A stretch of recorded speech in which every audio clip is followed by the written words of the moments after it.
वडिलांच्या निधनाचा आघात सहन करत सोलापूरमधील एका विद्यार्थिनीने 10वीचा पेपर दिला. धनश्री भिकाजी पवार असे या विद्यार्थिनीचे नाव आहे. धनश्रीचे वडील भिकाजी पवार यांचे शुक्रवारी सकाळी अल्पशा आजाराने दुःखद निधन झाले. घरात शोककळा पसरली. एकीकडे दुःखाचा डोंगर असतानाच धनश्रीचा 10वीचा पहिला पेपर होता. मुलीचा पेपर बुडू नये आणि वडिलांचे तिच्याबाबतचे स्वप्न अपूर्ण राहू नये या भावनेतून शाळेचे मुख्याध्यापक तानाजी माने यांनी तात्काळ पुढाकार घेतला. ते स्वतः धनश्रीच्या घरी गेले. नातेवाईकाशी चर्चा करून अंत्यविधी 2 तास पुढे ढकलण्याची विनंती केली आणि धनश्रीला परीक्षेसाठी तयार केले.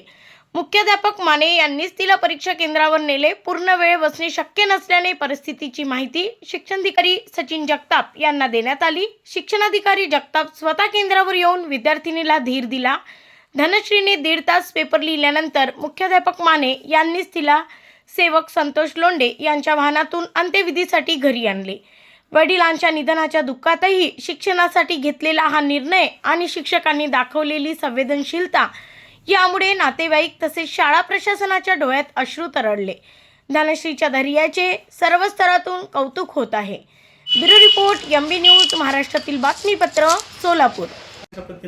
पण या 8-15 दिवसातच ते ॲडमिट पडले आणि आठवड्यामध्ये दवाखान्यात ॲडमिट होतं असं समजलं. डायलिसिस चालू होतं.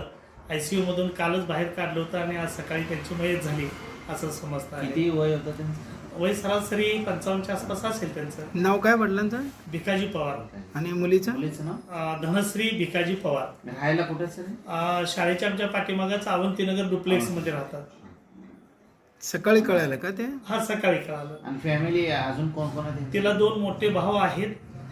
हे धनश्रीला मोठी वैष्णवी पवार म्हणून मोठी बहीण 12वी कॉमर्समध्ये शिकते सध्या.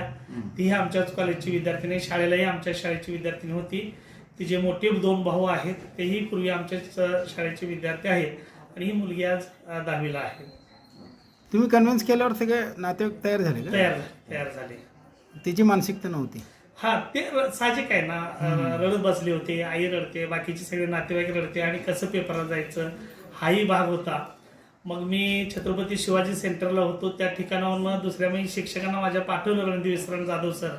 त्यांनी जाऊन कन्व्हिन्स केलं, परंतु ती नव्हती मानसिकता तिची. मला त्यांनी सांगितलं तसं आणि मग मी स्वतः माझे पटकन तिथं घरी गेलो. एक 5 मिनिटात त्यांना समजावून सांगितलं आणि तो मुलगी तयार झाली.